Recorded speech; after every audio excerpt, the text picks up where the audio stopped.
मैं ज्योति सिंह गौर जबलपुर से।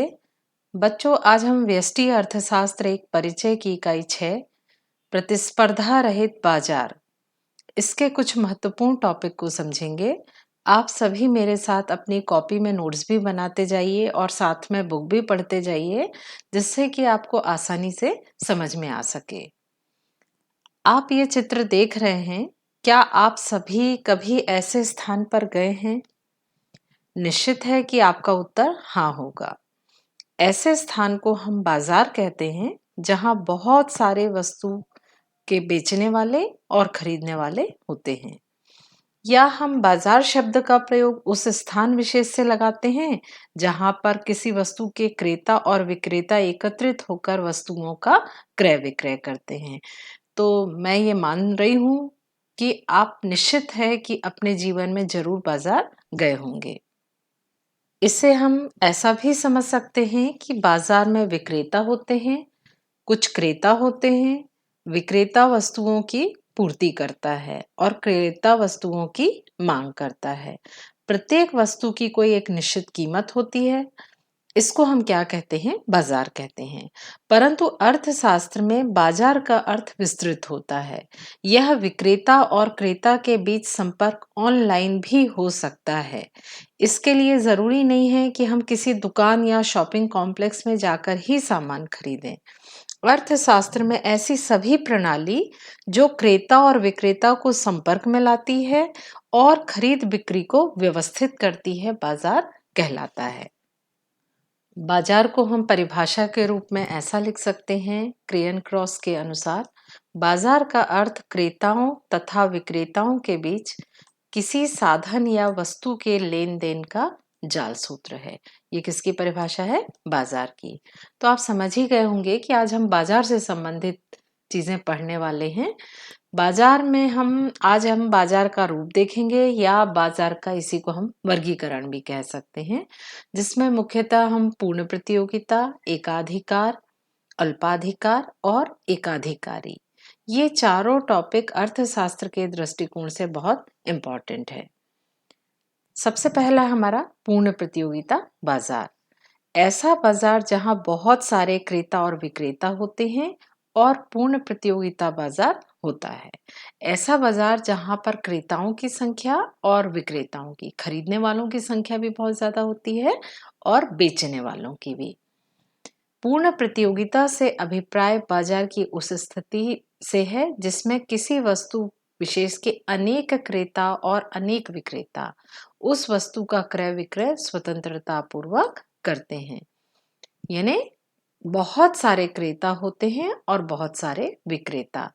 कोई एक क्रेता अथवा एक विक्रेता वस्तु के मूल्य को प्रभावित करने में असमर्थ रहता है।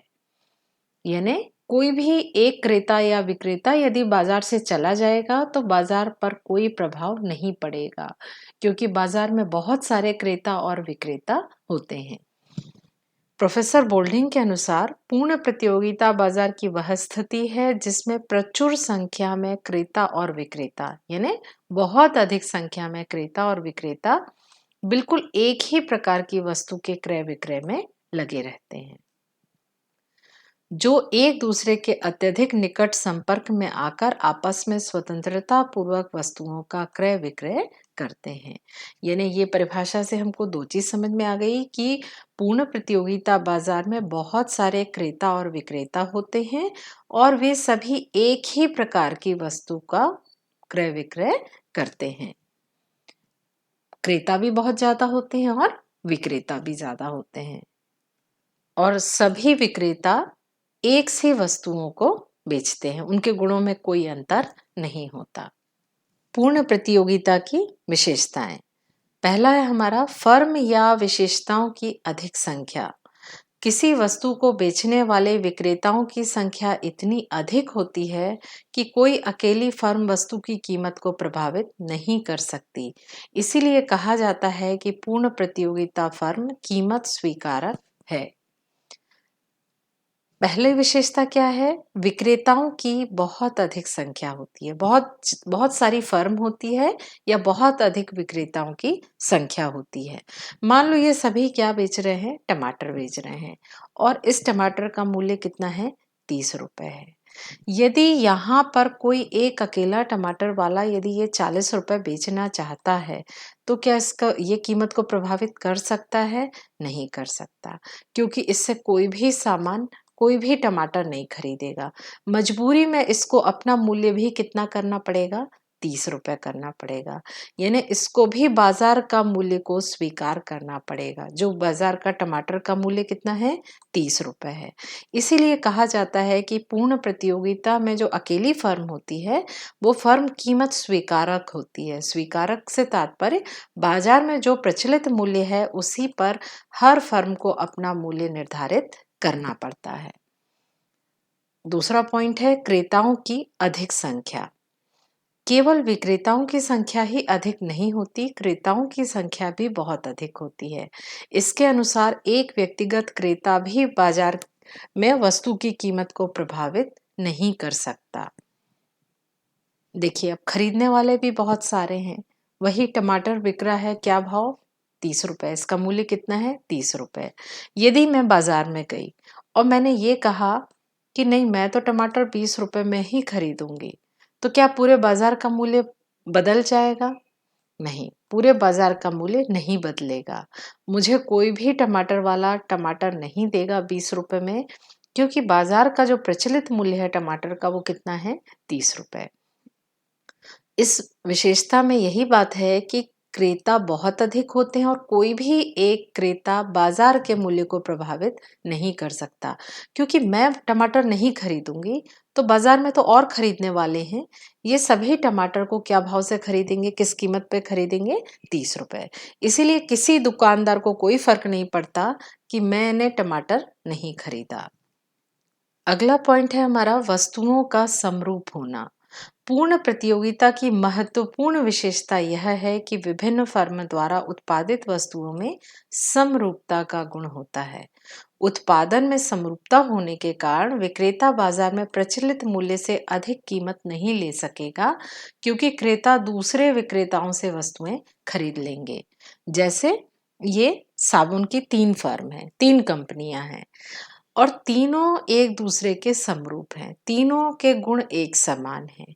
यदि ये कीमत अधिक लेगा तो मैं तुरंत ये साबुन खरीदने लगूंगी, और यदि इसने अपना रेट बढ़ा दिया तो हम ये साबुन खरीदने लगेंगे। यानी कोई भी, ये सब के गुण एक समान है। पूर्ण प्रतियोगिता की विशेषता है ना कि हम समरूप वस्तुओं को बेचते हैं, सभी विक्रेता एक सी वस्तुओं को बेचते हैं। आपको भी पता है, यदि ये साबुन वाला रेट बढ़ा देगा, हमें बाजार का पूर्ण ज्ञान है, तो हम क्या करेंगे? दूसरी कंपनी की साबुन खरीदने लगेंगे। तो ये जो पूर्ण प्रतियोगिता की ये महत्वपूर्ण विशेषता है कि वस्तुएं कैसी होती हैं? समरूप होती हैं। चौथा पॉइंट है पूर्ण ज्ञान। क्रेताओं तथा विक्रेताओं को बाजार की प्रचलित कीमत की पूरी जानकारी होती है। क्रेता को इस बात का पूर्ण ज्ञान होता है कि भिन्न भिन्न विक्रेता वस्तुओं को किस कीमत पर बेच रहे हैं। यानी बाजार में पूर्ण ज्ञान है कि ये साबुन का मूल्य मान लो 50 रुपए है, तो मुझे पता है कि दूसरी कंपनी का भी 50 है और इसका भी 50 है। यदि इसने 60 रुपए किया तो मैं ये साबुन नहीं खरीदूंगी, ये खरीदूंगी या ये खरीदूंगी, क्योंकि मुझे बाजार का पूर्ण ज्ञान है। पांचवा पॉइंट है हमारा फर्म का स्वतंत्र प्रवेश व छोड़ना। पूर्ण प्रतियोगिता की अवस्था में किसी उद्योग में कोई भी फर्म प्रवेश कर सकती है। यानी कोई भी अपना नया फर्म स्थापित कर सकती है और कोई भी अपनी पुरानी फर्म को बंद कर सकती है। यहाँ कोई प्रतिबंध नहीं होता। परंतु यदि हम वास्तविकता की बात करें तो वास्तव में पूर्ण प्रतियोगिता बाजार में नहीं पाई जाती, क्योंकि ऐसी कोई वस्तु नहीं है जो पूर्ण रूप से एक दूसरे की समरूप हो, और ऐसा कोई विक्रेता और क्रेता नहीं होता जिसे बाजार का पूर्ण ज्ञान हो। इसलिए हम ऐसा कह सकते हैं कि पूर्ण प्रतियोगिता वास्तव में बाजार में नहीं पाई जाती। मैं आपसे बहुत सवाल करती हूँ, जब भी कुछ चित्र दिखाती हूँ तो आपसे प्रश्न पूछती हूँ, क्योंकि मुझे लगता है कि आपको भी बस मेरी नहीं सुनना है, कुछ अपना भी लॉजिक लगाना है। इससे आपको विषय वस्तु समझ में भी आएगी और हमेशा याद रहेगी। हम सभी ट्रेन में बैठे हैं, क्या आपको लगता है कि भारत में ट्रेन कौन चलाता है? आपको पता है क्या? या ट्रेन का मालिक कौन है? क्या भारत में अंबानी जी या रतन टाटा जी की भी कोई ट्रेन है? आपने सुना है क्या?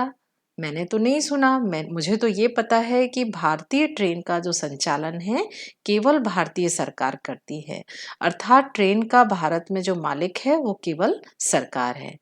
आपने ठीक समझा, हम सब एकाधिकार बाजार के बारे में बात करेंगे, क्योंकि ऐसा बाजार जहां पर केवल एक का अधिकार हो उसे हम क्या कहते हैं? एकाधिकार कहते हैं। एकाधिकार शब्द ग्रीक भाषा के दो शब्दों मोनोस और पोलस से बना है। मोनोस का अर्थ होता है एक या अकेला, और पोलस का अर्थ होता है विक्रेता। तो इस तरह से मोनोपोली का क्या अर्थ हुआ? एक अकेला बेचने वाला। ऐसा बाजार जहां पर केवल एक बेचने वाला हो, खरीदने वाले तो ज्यादा हो सकते हैं, परंतु जहां पर केवल एक बेचने वाला हो उसे हम एकाधिकार बाजार कहते हैं। एकाधिकार वह बाजार की स्थिति है जिसमें किसी वस्तु का केवल एक ही विक्रेता होता है तथा उस वस्तु का बाजार में कोई निकट स्थानापन्न नहीं होता। निकट स्थानापन्न मतलब ट्रेन जैसी कोई और चीज नहीं है जिसमें हम बैठकर जा सकें, या ट्रेन जैसी सुविधाएं हमको एरोप्लेन में भी नहीं मिलती, बस में भी नहीं मिलती। तो हम कह सकते हैं कि ऐसा बाजार जहां केवल एक बेचने वाला है और बहुत सारे खरीदने वाले हैं, उसे हम एकाधिकार कहेंगे। एकाधिकार की भी विशेषता समझ लेते हैं। एक ही निर्माता या विक्रेता, जैसा कि परिभाषा से ही पता चल रहा था कि एकाधिकार में एक वस्तु का एक ही उत्पादक होता है। वह कोई भी अकेला भी हो सकता है या पूरा राज्य, जैसे हमारे देश में ट्रेन के लिए सरकार इसकी मालिक है, इसकी उत्पादक है। अतः एकाधिकार में एक ही फर्म होती है, परंतु वस्तु के क्रेता अधिक संख्या में होते हैं। दूसरा है नई फर्मों के प्रवेश पर प्रतिबंध। एकाधिकारी उद्योग में नई फर्मों के प्रवेश पर प्रतिबंध होता है। एकाधिकार फर्म में किसी तकनीक या उत्पादन के लिए आवश्यक कच्चे माल पर विशेष नियंत्रण प्राप्त होता है। यानी ये तो हमारे यहाँ ट्रेन की बात है। यदि मान लो आपने पेटेंट शब्द सुना होगा, कई बार कंपनियां किसी वस्तु को, कि यदि वो कंपनी खोज करती है तो उसका पेटेंट करवा लेती है। पेटेंट का मतलब होता है एक तरह से लाइसेंस, कि वो वस्तु का उत्पादन कोई और नहीं करेगा, उस पर केवल उस कंपनी का नियंत्रण होगा। तो इस तरह से जो एकाधिकार होता है इसमें नई फर्मों के प्रवेश पर क्या होगा? प्रतिबंध होगा। तीसरा है निकट स्थानापन्न का अभाव। एकाधिकारी फर्म ऐसे वस्तु का उत्पादन करती है जिसका कोई निकट स्थानापन्न नहीं होता। चौथी विशेषता हमारी कीमत पर पूर्ण नियंत्रण। एकाधिकारी बाजार में वस्तु का एकमात्र उत्पादक होता है। वस्तु की कीमत पर एकाधिकारी का पूर्ण नियंत्रण होता है। एकाधिकारी कीमत निर्धारक और कीमत को तय करने वाला होता है। वह अपने उत्पाद को जो भी चाहे कीमत निर्धारित कर सकता है। अब ये तो सिंपल सी बात है, आप भी जानते हैं कि यदि आप छोटे गांव गए होंगे, कहीं पे भी अपने अड़ोस पड़ोस गए होंगे या आप गांव के रहने वाले होंगे, यदि वहां पर केवल एक दुकान वाला होगा तो जिस कीमत पर वो आलू चाहेगा वो बेचेगा। यदि गांव में चार आलू बेचने वाले हैं या चार दुकान है तो आलू के दाम क्या होंगे? कम होंगे। परंतु यदि कहीं पर भी केवल एक बेचने वाला है तो वस्तु की कीमत कौन निर्धारित करता है? दुकान वाला या विक्रेता। यहाँ यदि हम ट्रेन की बात करें तो कीमत पर कैसे पूर्ण नियंत्रण होता है? देखिए, शताब्दी ट्रेन चलती है, जनशताब्दी चलती है, पैसेंजर ट्रेन चलती हैं। आपने ये सब नाम सुना होगा, बहुत तरह की ट्रेन चलती हैं। ये शताब्दी ट्रेन में क्या होता है? इसका किराया बहुत अधिक होता है, क्योंकि यहाँ पर जो सुविधाएं होती है, खाने की सुविधा और ट्रेन को उनकी जो स्पीड होती है वो बहुत ज़्यादा होती है, ये कम टाइम पे आपको पहुँचा देती है। इसके अलावा जनशताब्दी है, इसका किराया भी अधिक होता है, परंतु शताब्दी ट्रेन से इसका किराया कम होता है। इसके बाद कुछ ट्रेनें पैसेंजर ट्रेनें होती हैं। यदि आपको भोपाल से दिल्ली जाना है तो पैसेंजर ट्रेन हर स्टेशन में रुकेगी, चाहे स्टेशन छोटा हो या बड़ा हो, यानी इसको अधिक समय लगेगा, तो इसका किराया कैसा होगा? कम होगा।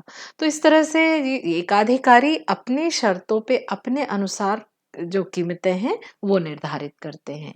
अगला इसकी ये भी मुख्य विशेषता है कीमत विभेद। एकाधिकारी विभिन्न क्रेताओं से भिन्न-भिन्न कीमत वसूल सकता है, यानी वो अलग-अलग अपनी कीमत भी वसूल कर सकता है। मुझे ऐसा लगता है कि आपने ज़रूर ट्रेन में देखा होगा या कभी ट्रेन में टिकट खरीदने गए होंगे, तो उसमें दिया रहता है फर्स्ट क्लास ट्रेन में, सेकंड क्लास, थर्ड क्लास और स्लीपर, और पाँचवा प्रकार क्या होता है? General coach. अब आप यदि आज तक टिकट लेने नहीं गए हैं तो आप अपने अड़ोस-पड़ोस के स्टेशन ज़रूर जाइए और टिकट के रेट देखिए। ये फर्स्ट क्लास का किराया बहुत अधिक होगा, फिर उससे कम, फिर उससे कम, स्लीपर का उससे कम और जनरल का सबसे कम किराया होता है। तो वो कंपनी यदि एकाधिकार है तो वो अपनी ही चीज़ों में कीमत में विभेद कर देती है। किसके आधार पे? वो अपनी मर्ज़ी से, यहाँ पे सुविधाओं के आधार पे है कि यहाँ फर्स्ट क्लास वालों को अधिक सुविधा मिलती है, जनरल वालों के लिए ज़रूरी नहीं है कि सीट भी रिज़र्व हो। यदि उनको सीट मिल गई तो वो उस स्थान पे बैठ जाते हैं। जबकि ये जो चारों क्लास है, इनमें इनकी सीट क्या होती है? रिज़र्व होती है।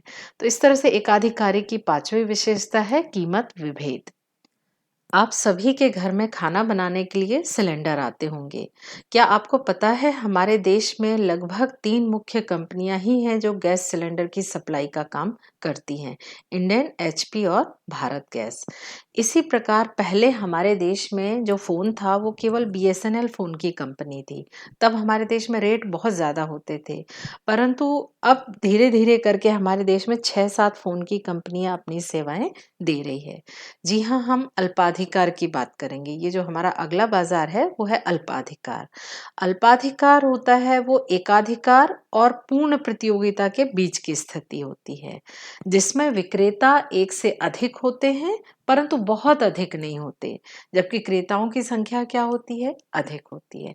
अल्पाधिकार का मतलब होता है अल्प, यानी थोड़े लोगों का अधिकार। अभी हमने एकाधिकार देखा था, उसमें केवल एक का अधिकार था। जबकि अल्पाधिकार में देख रहे हैं हम एक से अधिक है, परंतु बहुत अधिक विक्रेता इसमें नहीं होते। जैसे ये फ़ोन की कंपनियां हो गई या गैस सिलेंडर की कंपनी देख लो आप। अल्पाधिकार बाजार की ऐसी अवस्था को कहा जाता है जिसमें किसी वस्तु के बहुत कम विक्रेता होते हैं और बड़ी संख्या में क्रेता होते हैं। जो विक्रेता होते हैं वो कैसे होते हैं? कम होते हैं। आपके मन में ये प्रश्न आ रहा होगा कि ऐसा बाजार क्यों होगा? अल्पाधिकार क्यों कोई भी नहीं खोल सकता? कभी-कभी कुछ चीज़ों के लिए सरकारी लाइसेंस की ज़रूरत होती है। जैसे ये गैस सिलेंडर ही है। इसको सरकार हर एक को परमिशन नहीं दे सकती। और दूसरी बात है, इनकी जो लागत है, पैसा है, वो बहुत ज़्यादा खर्च होता है। ये ऐसे प्लांट नहीं है कि कोई 1 करोड़ 2 करोड़ में खोल ले। इसके लिए बहुत अधिक धनराशि की ज़रूरत होती है। तो ऐसी स्थिति में भी बहुत सारे लोग इस उद्योग को, इस फर्म को शुरू नहीं कर पाते। ऐसी स्थिति में अल्पाधिकार की स्थिति उत्पन्न हो जाती है। अल्पाधिकार की विशेषताएं। विक्रेताओं की संख्या का कम होना, ये तो हम देख ही लिए थे कि थोड़े से लोगों का अधिकार। अल्पाधिकार बाजार में विक्रेताओं की संख्या कम होती है, जिसके कारण प्रत्येक विक्रेता का पूर्ति के एक बड़े भाग पर नियंत्रण रहता है और वस्तु की कीमत को प्रभावित कर सकता है। अब संख्या कम है, यदि ये इंडियन वाले ने अपना कीमत बढ़ा दिया तो क्या होगा? बाजार प्रभावित होगा, कीमत प्रभावित होगी, क्योंकि लोग किसकी तरफ जाएंगे? इनकी तरफ जाएंगे और इन पे दबाव अधिक बढ़ेगा। फिर इनको लगेगा कि हम भी अपना कीमत बढ़ा लें। तो चूंकि यहाँ पे 2-3 ही विक्रेता होते हैं, 2-3 कंपनियां, फर्म होती हैं, तो ये कीमत को भी प्रभावित करते हैं। विक्रेताओं की संख्या का कम होना। दूसरा पॉइंट है हमारा मांग की अनिश्चितता। अल्पाधिकार प्रतियोगिता में फर्मों में आपसी निर्भरता होती है, जिसके कारण फर्मों द्वारा उत्पादित वस्तुओं की मांग अनिश्चित होती है, क्योंकि कोई भी वस्तु की मांग का सही अनुमान नहीं लगा सकता। यदि एक ही ट्रेन है तो उसको अंदाजा रहता है कि हमारे पास इतने पैसेंजर पिछले साल आए थे, यदि जनसंख्या बढ़ गई है तो लगभग इतने पैसेंजर बढ़ जाएंगे। परंतु यहाँ पर गैस की 3 कंपनियां हैं, तो इनको अनुमान लगाना अनिश्चित होता है, वो प्रॉपर अनुमान नहीं लगा पाते। फर्मों के प्रवेश और बहिर्गमन में कठिनाई। अल्पाधिकार की एक अन्य विशेषता यह भी है कि उद्योग में नई फर्म का प्रवेश कठिन होता है, क्योंकि नई फर्म को स्थापित करने में बड़ी मात्रा में पूंजी की आवश्यकता होती है तथा फर्मों की संख्या कम होती है। हमने देखा ही था, अभी पिछले स्लाइड में हमने बात की थी ना कि पूंजी बहुत अधिक लगती है, इसलिए कोई भी फर्म आसानी से प्रवेश नहीं कर सकती और आसानी से फर्म को बंद भी नहीं कर सकती। चौथा है विज्ञापन एवं बिक्री को प्रोत्साहन। अल्पाधिकार के अंतर्गत प्रत्येक फर्म अपनी अपनी वस्तुओं को बेचने के लिए विज्ञापन, प्रचार आदि पर बहुत अधिक खर्च करते हैं। आपने देखा होगा ना कि टीवी में आता है कि इतने 4G हो गया या 5G हो गया, इतना डाटा हम फ्री देंगे। तो ये सब क्यों करती हैं? ये कंपनियां अपना मार्केट बढ़ाने के लिए करती हैं। 5वां पॉइंट है गैर कीमत प्रतियोगिता। अल्पाधिकार में फर्में कीमत प्रतियोगिता से बचती हैं, उसके स्थान पर गैर कीमत प्रतियोगिता पर ध्यान केंद्रित करती हैं। जैसे भारत में कोक और पेप्सी दोनों ही अपने उत्पाद एक ही कीमत पर बेचते हैं, परंतु अपने बाजार को बढ़ाने के लिए विभिन्न खेलों एवं क्रीड़ा में समर्थन करते हैं। कीमत, गैर कीमत प्रतियोगिता। गैर कीमत का मतलब ये है, ऐसा नहीं कि कोका कोला अपना रेट कम कर दे या पेप्सी अपना रेट कम कर दे और अपना मार्केट बढ़ा ले। ये दोनों अपने रेट एक समान रेट पर बेचती, दोनों की कीमत कैसी होती है? एक समान होती है। फिर ये क्या करते हैं, ये जैसे आप देखते हैं ना, क्रिकेट मैच देखते हैं या अभी ओलंपिक गेम चल रहे हैं, तो जो खिलाड़ी होते हैं तो या जो आपका स्टेडियम होता है वहाँ पे आपको बोर्ड लगे मिलेंगे, या जो खिलाड़ी हैं उनको स्पॉन्सरशिप, उनकी टी शर्ट में इन कंपनियों का नाम लिखा होता है, इनका लोगो लगा होता है। इससे क्या होता है? इनका प्रचार होता है। तो ये ऐसा कंपटीशन करते हैं, अपना रेट कम करके मार्केट को नहीं बढ़ाते, बल्कि अपने विज्ञापन को बढ़ाकर ये अपने मार्केट को बढ़ाते हैं। एक दिन मैंने अपने लिए प्रोटीन शैम्पू खरीदने के लिए दुकान गई। दुकान वाले ने मुझे बहुत सारी कंपनियों के प्रोटीन शैम्पू दिखाए। ये सभी प्रोटीन शैम्पू थे, परंतु सभी में थोड़ा ना थोड़ा अंतर था। क्या अंतर था? सबसे बड़ी बात थी कि सब कंपनियां अलग अलग थी और सब में यही लिखा था कि ये प्रोटीन शैम्पू है। अब प्रोटीन शैम्पू है और सबकी जो कीमत है वो सभी अलग अलग थे। हम जिस बाजार की बात कर रहे हैं, ये बाजार एकाधिकारी बाजार है। यह बाजार का वह रूप है जिसमें किसी वस्तु के बहुत से क्रेता और विक्रेता होते हैं। बहुत सारे क्रेता भी होते हैं और विक्रेता भी होते हैं, परंतु प्रत्येक विक्रेता को की जो वस्तु है एक दूसरे से भिन्न होती है। यानी ये शैम्पू भी अलग है, ये भी अलग है। प्रोटीन शैम्पू है पांचों, लेकिन सभी शैम्पू आपस में कैसे हैं? अलग अलग है। इस बाजार में वस्तु के बहुत से विक्रेता होते हैं जो विभेदीकृत वस्तुएं बेचते हैं। एकाधिकारी प्रतियोगिता एकाधिकार और पूर्ण प्रतियोगिता के विशेषताओं का सम्मिश्रण है। यानी एकाधिकारी के भी गुण हैं यहाँ पे और पूर्ण प्रतियोगिता के भी गुण हैं। तो इस तरह से जो एकाधिकारी प्रतियोगिता होती है, इसमें बेचने वाले भी बहुत होते हैं और खरीदने वाले भी बहुत होते हैं। परंतु यहाँ क्या अंतर है? यहाँ सभी शैम्पू एक दूसरे से अलग है। जबकि हम पूर्ण प्रतियोगिता में क्या देखे थे कि सभी शैम्पू के गुण कैसे होते? एक से होते। पूर्ण प्रतियोगिता में बहुत सारे क्रेता होते हैं, बहुत सारे विक्रेता होते हैं और सभी वस्तुएं एक सी होती हैं। जबकि जो एकाधिकारी प्रतियोगिता है, इसमें सभी वस्तुएं कैसी हैं? अलग अलग हैं। यही अंतर है एकाधिकारी और पूर्ण प्रतियोगिता में। विशेषता पहला है हमारा क्रेताओं तथा विक्रेताओं की अधिक संख्या। एकाधिकारी प्रतियोगिता में क्रेताओं और विक्रेताओं की अधिक संख्या पूर्ण प्रतियोगिता की तरह ही होती है। प्रत्येक फर्म का आकार भी छोटा होता है। प्रत्येक फर्म का बाजार में केवल एक सीमित भाग होता है। इसलिए सीमित भाग होता है क्योंकि इतने सारे बेचने वाले हैं, तो पूरे बाजार को एक व्यक्ति प्रभावित नहीं करता। तो इनका जो हिस्सा होता है, जो बाजार होता है, वो कैसा होता है? छोटा होता है। वस्तु विभेद। वस्तु विभेद एकाधिकारी प्रतियोगिता की एक विशिष्ट विशेषता है।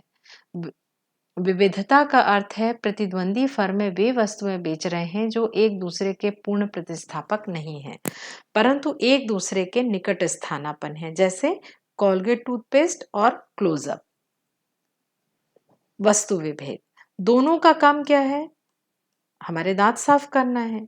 सुबह उठ के हम ब्रश करते हैं ना, तो दोनों का काम तो सेम है। हम क्लोजअप भी ले सकते हैं, कोलगेट भी ले सकते हैं, परंतु दोनों एक दूसरे से कैसे हैं? अलग अलग हैं, गुणों में अलग अलग हैं। ये देखिए, यहाँ लिखा है ट्रिपल एक्शन और यहाँ क्या लिखा है? फ्रेश ब्रीथ, यानी साफ शुद्ध हवा के लिए, हमारे मुंह से फ्रेश हवा आए इसके लिए। तो मतलब ये थोड़ा थोड़ा आपस में क्या कर देते हैं? अंतर करके वस्तुओं को बेचते हैं। कभी कभी कंपनियां अपने ही बहुत सारे प्रोडक्ट बना देती है जिससे कि उसका पूरा मार्केट उसका ही हो। देखिए, कोलगेट, सब जितने पेस्ट हैं सब में अलग अलग लिखा हुआ है, सब अलग अलग। ये सॉल्ट वाला है, ये मैक्स फ्रेश है, ये स्ट्रॉन्ग टीथ है, इस तरह से ये कोलगेट टोटल है, आजकल कुछ हर्बल वाला भी आता है। तो कहने का मतलब है, वस्तु विभेद का मतलब होता है जब कंपनियां एक ही तरह की वस्तुओं में थोड़ा थोड़ा अंतर करके मार्केट पर उनका अधिक कब्जा हो, तो वो ऐसे में वस्तु विभेद की तरह बाजार में पेश करती हैं। क्योंकि कुछ लोगों को नमक वाला चाहिए, कुछ लोगों को स्ट्रॉन्ग टीथ वाला चाहिए, कुछ लोगों को हर्बल वाला चाहिए। तो जो उत्पादक है वो ये सोचता है कि ऐसा कोई ग्राहक ना हो जो दूसरी कंपनी का खरीदें, उसको मेरी कंपनी में ही हर तरह की चीजें उपलब्ध हो जाएं। तीसरा पॉइंट है बिक्री लागत। प्रत्येक फर्म को अपनी वस्तु का प्रचार करने के लिए विज्ञापन पर बहुत अधिक व्यय करना पड़ता है। यानी एकाधिकारी प्रतियोगिता में एडवर्टाइज बहुत इंपॉर्टेंट है। अपनी वस्तु को अधिक मात्रा में बेचने के लिए अखबार, सिनेमा, पत्रिका, रेडियो और टीवी में विज्ञापन देती है। विज्ञापन तथा प्रचार पर जो व्यय होता है उसे ही हम बिक्री लागत कहते हैं। ये देखिए, कोलगेट, ये कोलगेट मैक्स फ्रेश, इस तरह से आप हमेशा टीवी में या पेपर में या फोन में आजकल एडवर्टाइज, आप कोई भी वीडियो देखते होंगे तो उसके बीच में ये एडवर्टाइज आते हैं। तो ये सब कहलाता है बिक्री लागत। यानी ये अपने मार्केट को बढ़ाने के लिए अधिक से अधिक विज्ञापन करते हैं। स्वतंत्र प्रवेश व छोड़ना।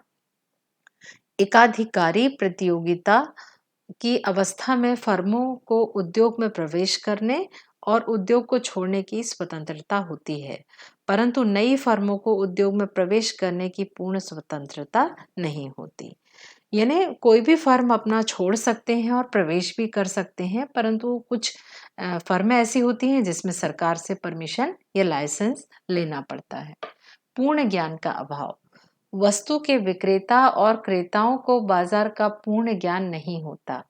वस्तु विभेद होने के कारण विभिन्न विक्रेताओं द्वारा लगभग समान वस्तुओं के लिए अलग अलग मूल्य वसूल किया जाता है। यानी हमको पूरा ज्ञान बाजार का नहीं रहता। हम इसी उदाहरण से समझ सकते हैं कि हमको बाजार का पूर्ण ज्ञान नहीं होता। कंपनियां जैसे हमको बता देती हैं कि हाँ, इस पे नमक है, तो हमको इतना नहीं पता रहता है कि कंपनी सच में नमक डाली है, नहीं डाली, कितना नमक डाली है, वो हमारे लिए कितना बेनिफिट वाला है, नहीं है। स्ट्रॉन्ग टीथ यदि कंपनी ने कहा है तो हमको विश्वास करना पड़ता है और हम इन चीज़ों के प्रति आकर्षित हो जाते हैं।